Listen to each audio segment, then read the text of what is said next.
So here we are going through the Scarlet Letter, your book in English. We're on chapter 17 and the questions from chapter 17.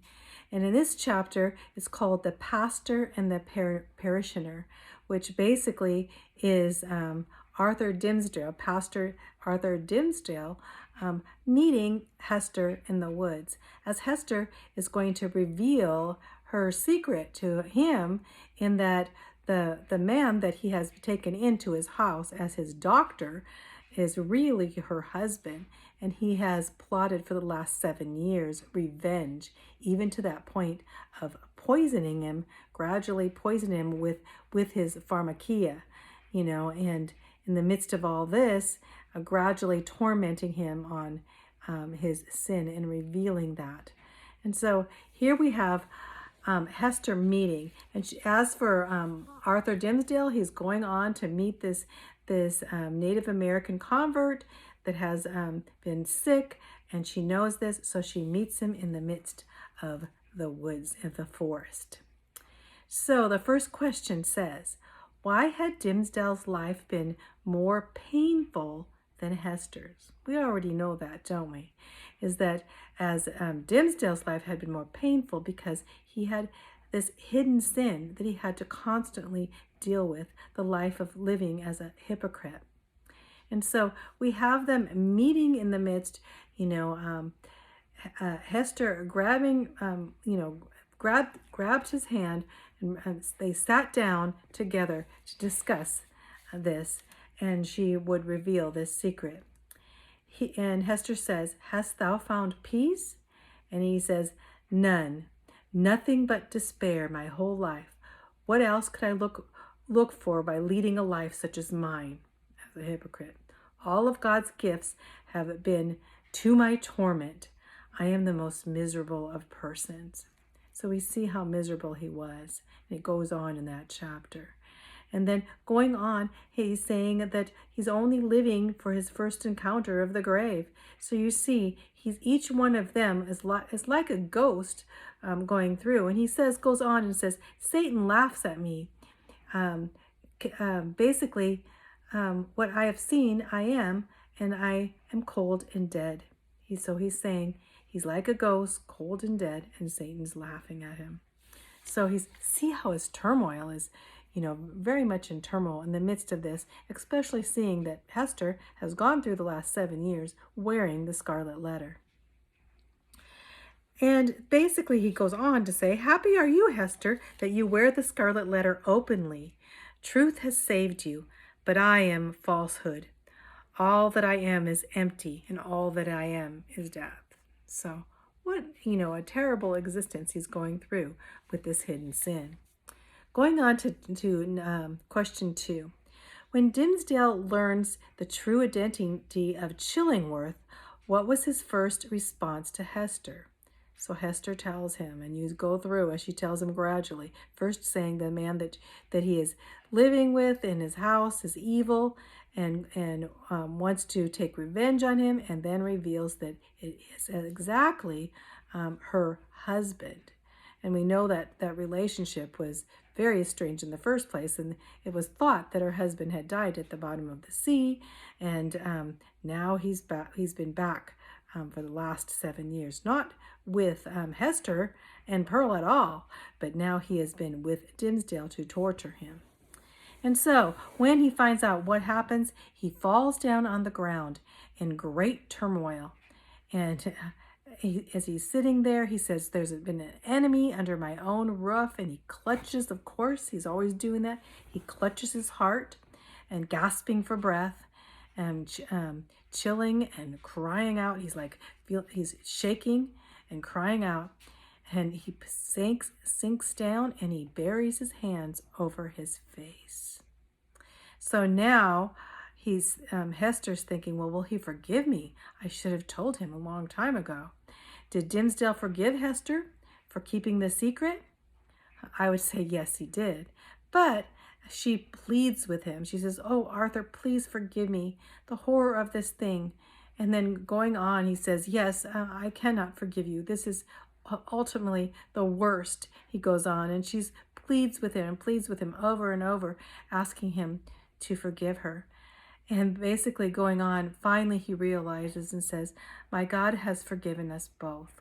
So now he's seeing some of the reminiscent here that God has forgiven them both.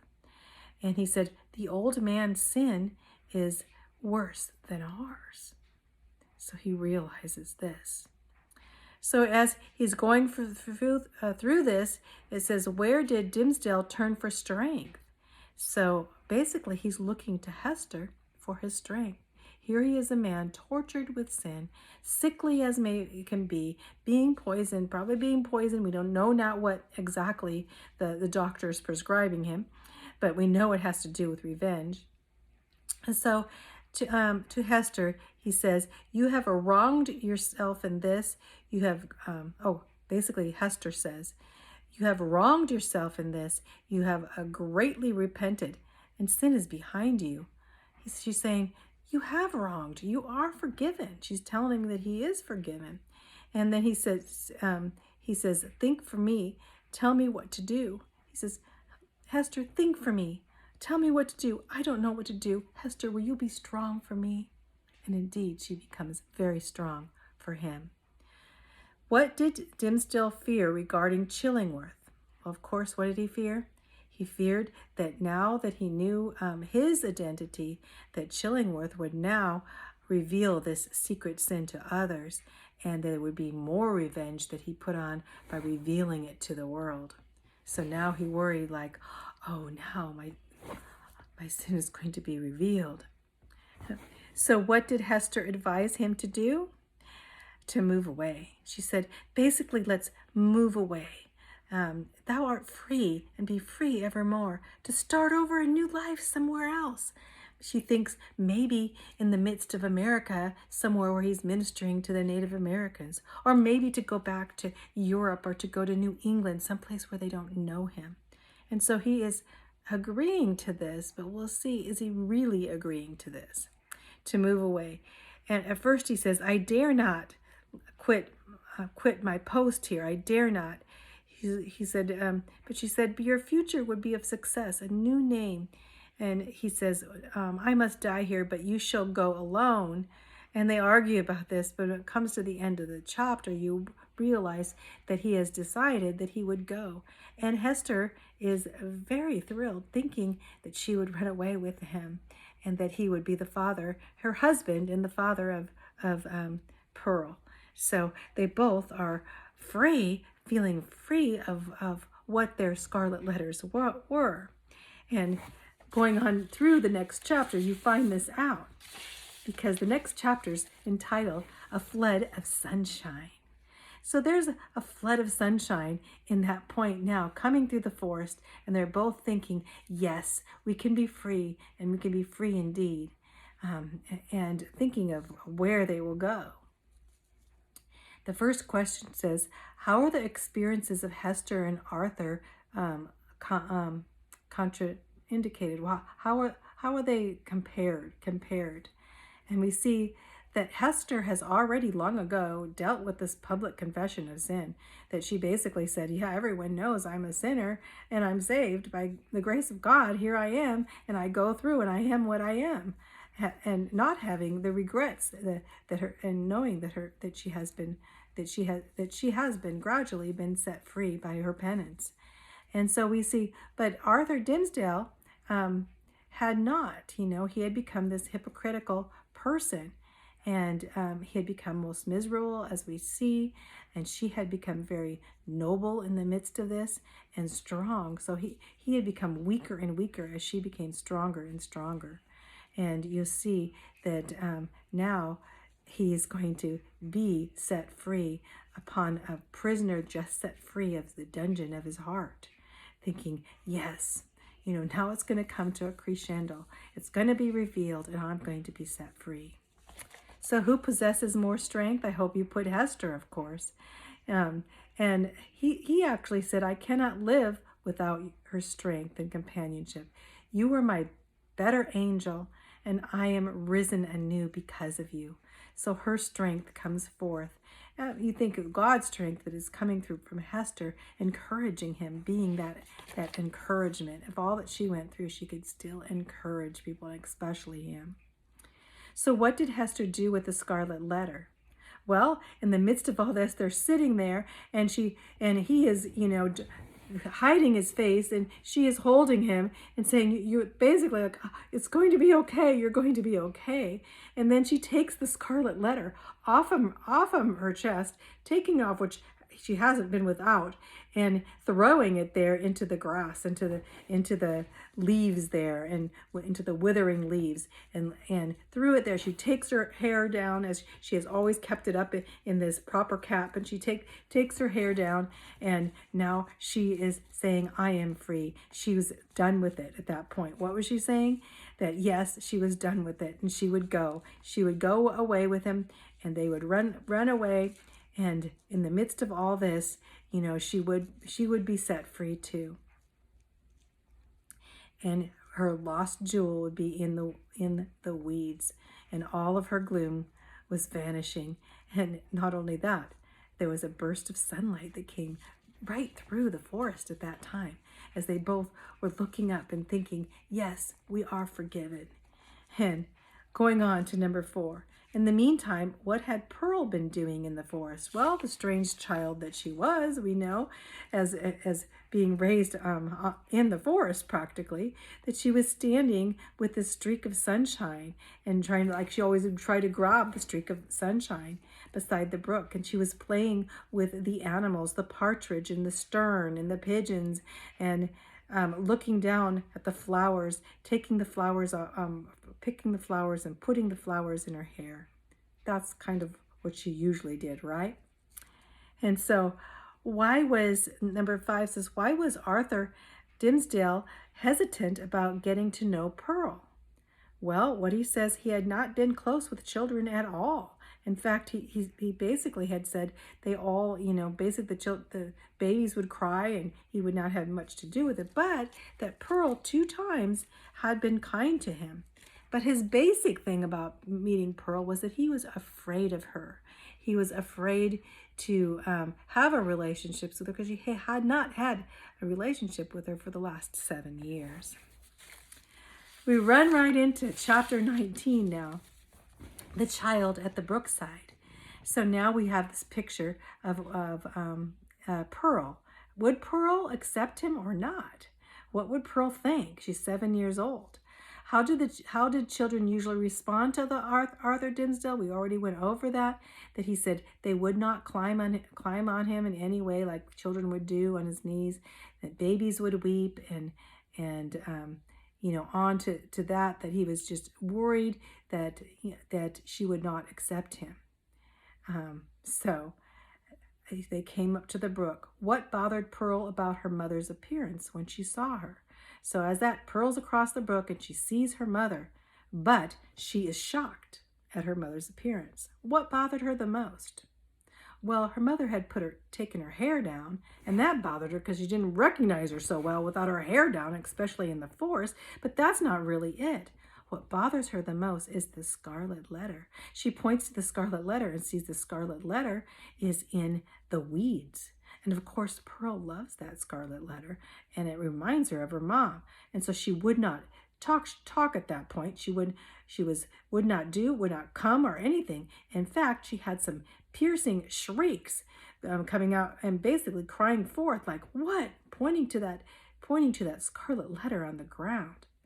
And so, of course, Hester has to pick up that Scarlet Letter and put it back on so Pearl could even come to her. So how did Pearl respond to Arthur Dimmesdale? Because we see here that basically that Hester was saying, yes, come, meet my friend, that he'll be a great friend to you. Actually, she was going to say he's going to be your father. But was she happy about this? No way. Pearl was angry. She was angry, thinking, he wants to be a friend in the forest, but he doesn't want to be a friend in the public with us, So her coming over, he thinks, well, and he kisses her on her forehead, and she runs and she wipes the kiss off, thinking, no, I don't want anything to do with him. So, does he love me? Will he go hand in hand with me in town? She was saying, will you go with me in town? Will you hold on to my hand in town? Huh. So, and always keeping his hand over his heart. So, but in the midst of all this, yes, the minister, Pastor Dinsdale, Arthur Dinsdale, is put into a maze. He is being set free from the last 7 years of the turmoil of being in the guilt and shame that he has lived and being a hypocrite to everyone around. In chapter 20, where did Hester and Arthur decide to go? So where did they decide to run away to? Well, we find first they're talking about going, staying there, going to New England, but they decided to go on a ship. And whether it looks like the ship's going to go further someplace into New England, but they decide to go to the old world, which would be somewhere across the sea, to be a more eligible shelter for him. So they decide to go on the Spanish Main, and Hester organizes the whole thing. But of course, in 3 days' time, he's going to have to preach a message. Instead of just running away, he thinks he needs to finish this great message that he's been commissioned to preach at this great celebration that's coming up. And he will indeed.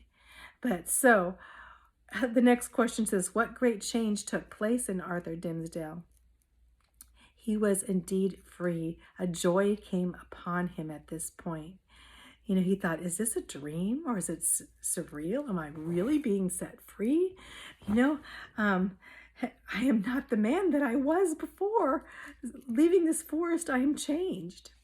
So his self was gone, and now he would have to spend time on this sermon, and this sermon would be of a different caliber than it was before.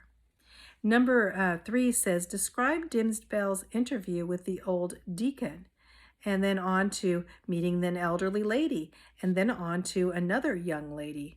Well, he was talking to his congregation, basically meeting his congregation, those that he usually talked with, differently. He meets the old deacon, and the deacon wants to talk to him about some theological, ideals that he had, and Arthur basically says no, and he just kind of like he said some blasphemous things to take over. Basically, he's not really blasphemous, but he was just said some normal things, not so normal, but basically not the same person is talking to him with this air of laughing at him instead of being serious. He just laughed. And on to the elderly lady, and she was, most pious and in all this sorrow. And he comes up to her basically ear and gives her a message that was totally different than he would. It looks like a message more of joy. And she's like, oh my goodness, what message is he giving me? Not the usual, is he? And then the young lady that comes, and that comes following him along and wanting to know and wanting to know more about him, this young lady, and he totally ignores her. And she goes home and wipes her eyes and said the minister ignored him. But basically all three he does differently. He deals differently than he has in the past, because he's looking at life in a total different way, not in the piousness of his religious hypocrisy, right? So describe the encounter with Mistress Hibbins. Remember, she's that witchy person. She is a witch, and he meets her, and she's all decked out in her headdress and gown. And so she says to him, where have you been? Into the forest. I see you've been visiting in the forest. She talks about the forest as a dark place, and to visit that great apostle, ha ha ha, she says, we must talk in the daytime. Yes, and what really happened to you in the forest? So she's looking at it in an evil sense.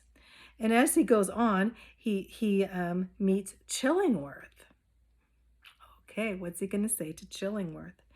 And basically, Chillingworth, of course, it says, what does he suspect when he comes out? Of course, Chillingworth, Roger Chillingworth, that doctor that's been treating him, knows that Hester has given him the identity of who he is, because basically Dimsdale says, I don't need any more of your medicine. So he knows, oh, he knows now who I am. So we'll see what happens then.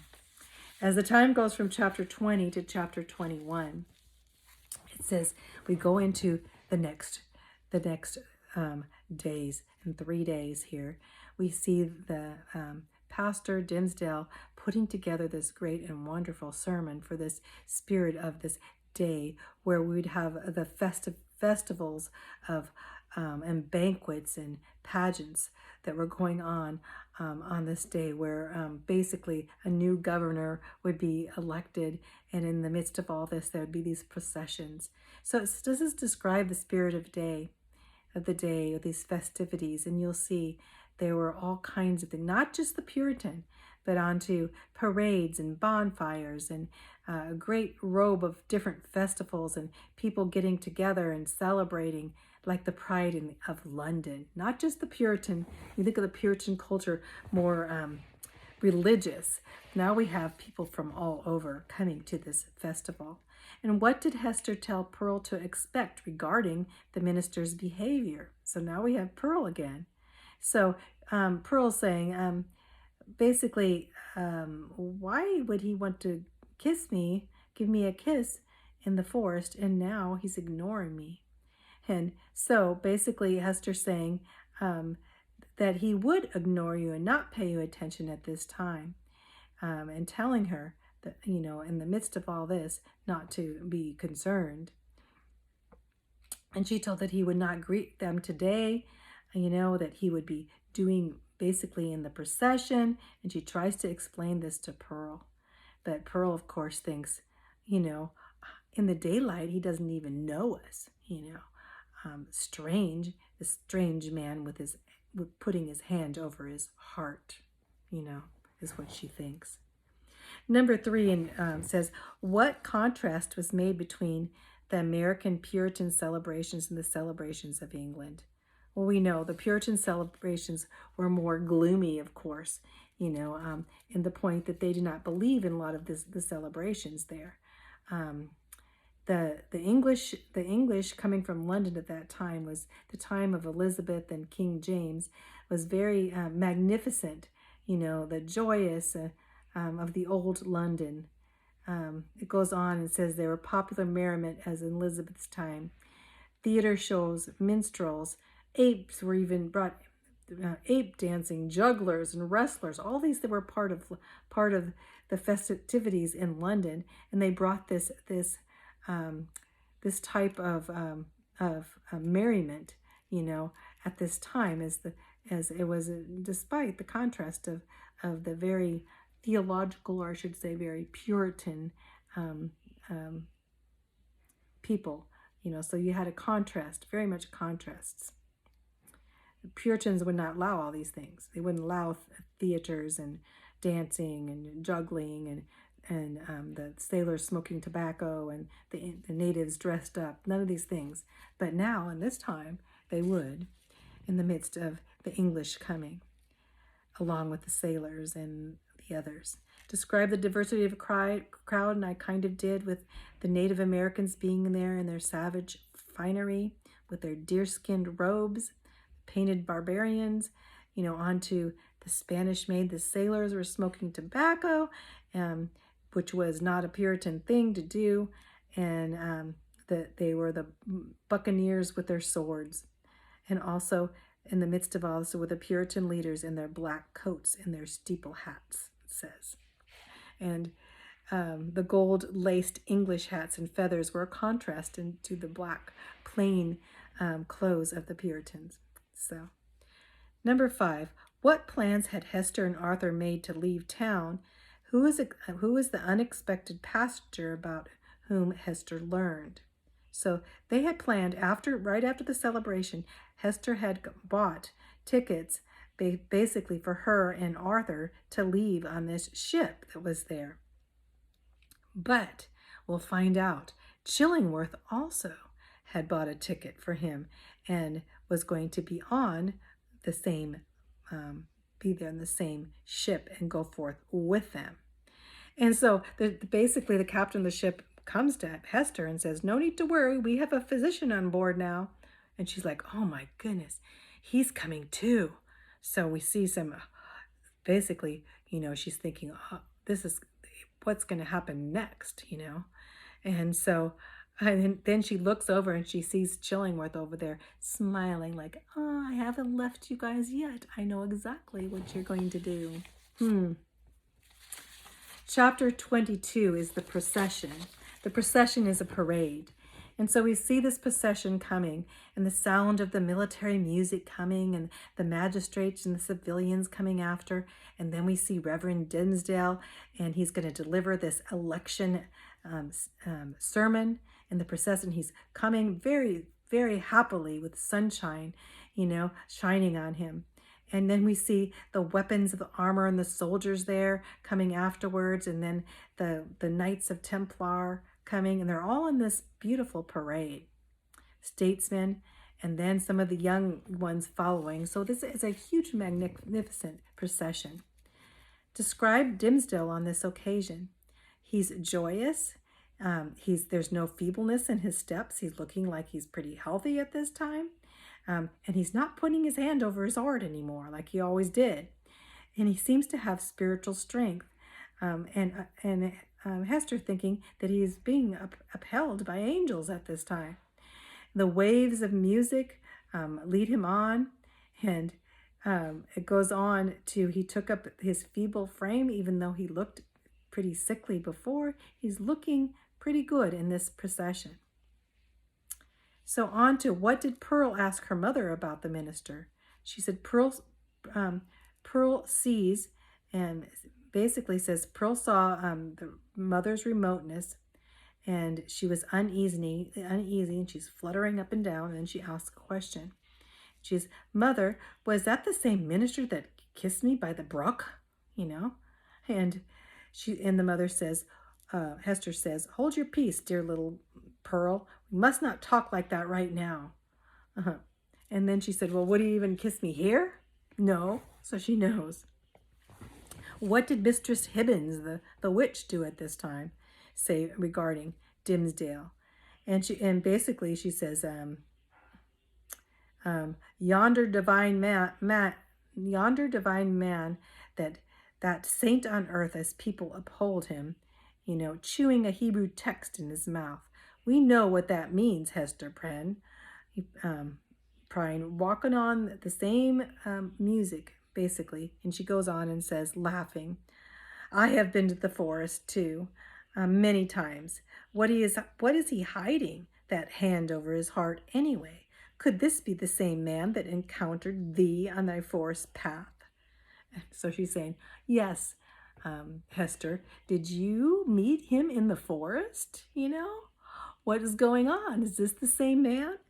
And so Hester goes on, "Madame, I know not what you're speaking.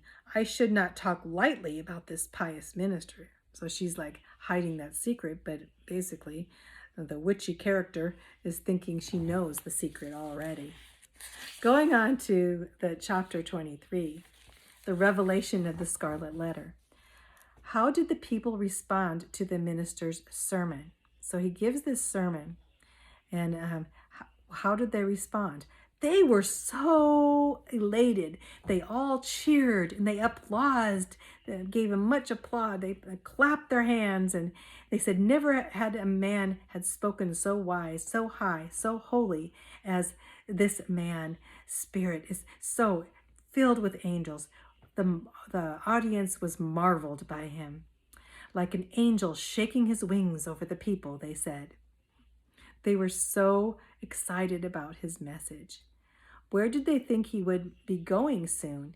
They said, "This man is such a great great speaker, such a great pastor, that he must be going to New England or to England. He can't just be staying here because he is above what we could even imagine, you know. Sorry, I had a little note there. So, but they also recognized that he had a sad undertone to it all and wondered why. So, what was the subject of his election sermon? Of course, it was for a new person being elected, but his sermon was basically the duties of the community of man, the glorious destiny of the people of the Lord. So basically, he was saying the duty and communities of mankind to New England, the glorious destiny of the people of the Lord. So he's saying, what are the duties that we have, and how God has basically given this glorious destiny to you. They would definitely like that sermon. The glorious destiny they would have of this country. So it was a great sermon. Describe Dimsdale's revelation to the people. So what happens? So when you talk about his revelation, what is his revelation? So Dimsdale comes walking through, and then he stops. He comes after the sermon. He's going back and appearing very, very weak. And so he's going over and he sees Hester and Pearl by the scaffold. Remember where she had to stand up in the scaffold? And he comes there in the midst of all this. Chillingworth tries to run and grab him. That's why he doesn't come near her. So get away from this woman or whatever, on the scaffold. And so he comes leaning on Hester's shoulder because he's almost falling over. And then Hester comes and he says to Hester, "Come, Hester, come, my little Pearl."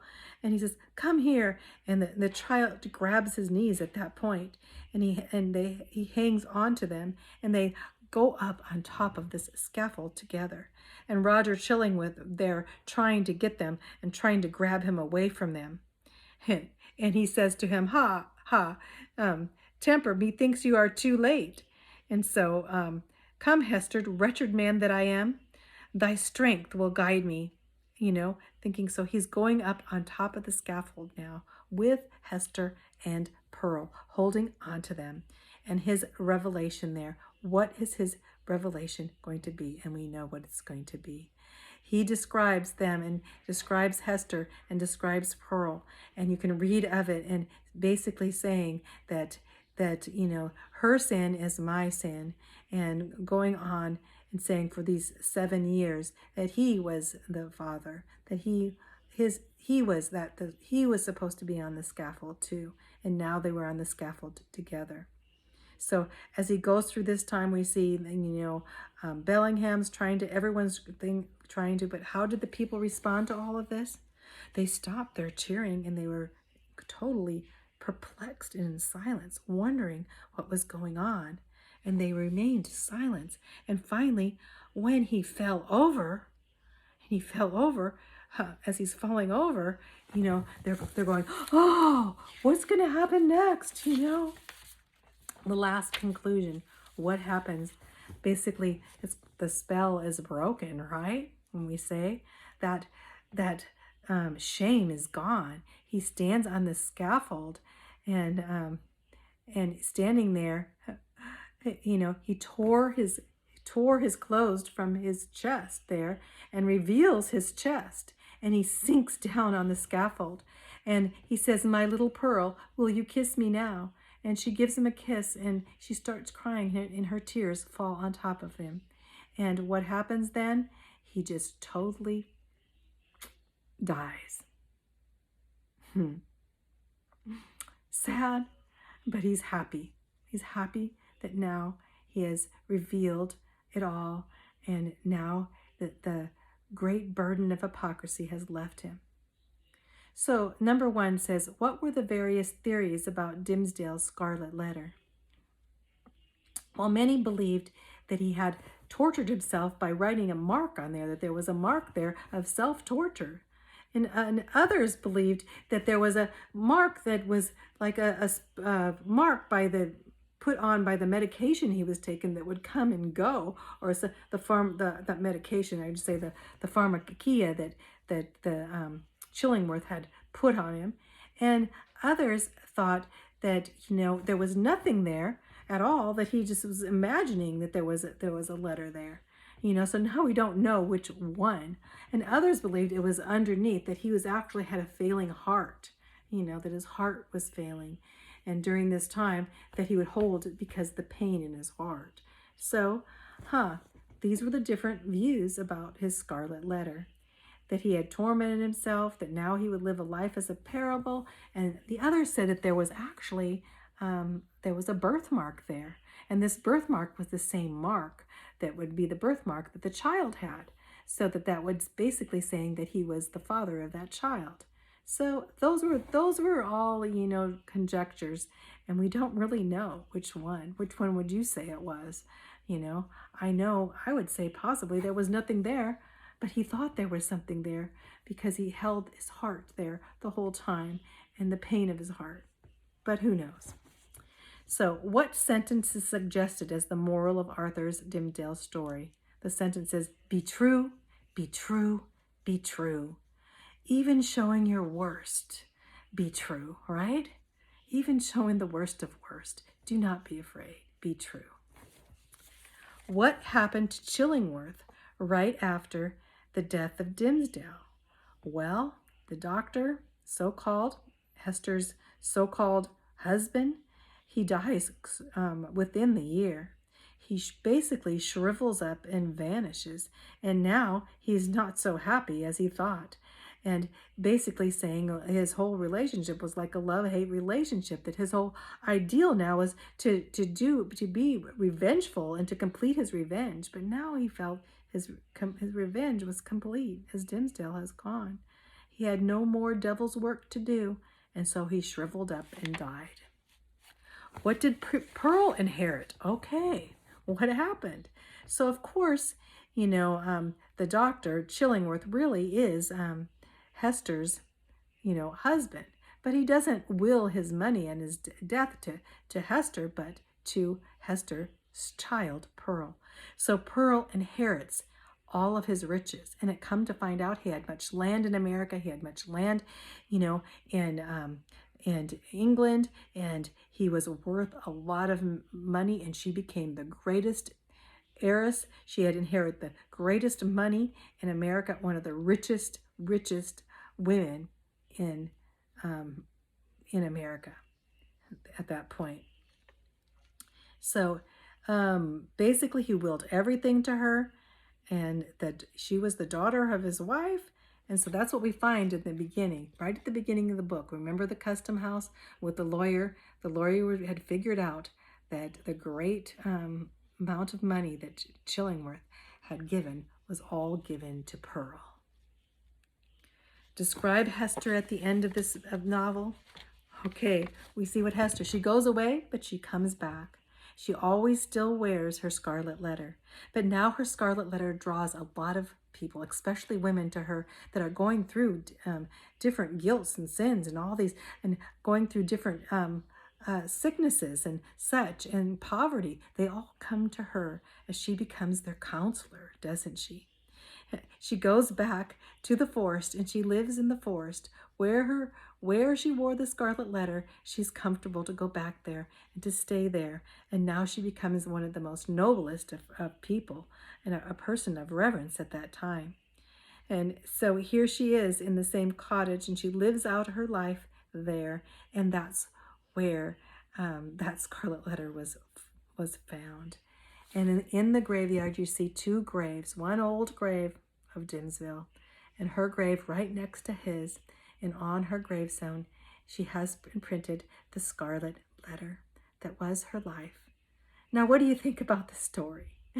I would think the amazing thing, and I've seen, is we do not conceal our sin. We confess our sin to be free, and to know that we have an advocate for the Father, Jesus Christ, that he has forgiven our sin on the cross, that he has taken our sins that we'll commit but in the past, in the present, and the future. He's taking that as we accept him as his Savior and Lord.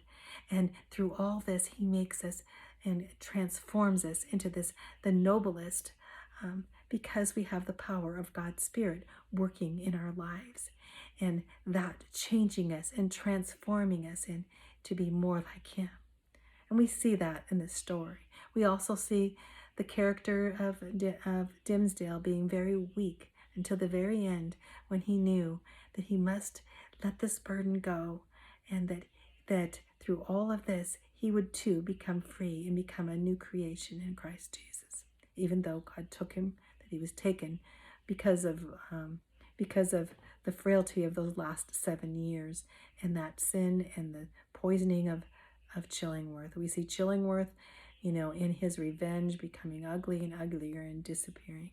In the midst of all this, we see that Pearl, they said, what happened to Pearl? Okay, let's think of what happened to Pearl. Well, some say in the book, they basically said that, no one heard of her, but they did, because basically we know that that she had inherited this all. But later on, we see Hester, embroidering some baby clothes, probably for her granddaughter, that she was living somewhere in Europe, and that she had become great and become a mother and a noble person, possibly like her mother. You think? Maybe. So that's Nathaniel Hawthorne.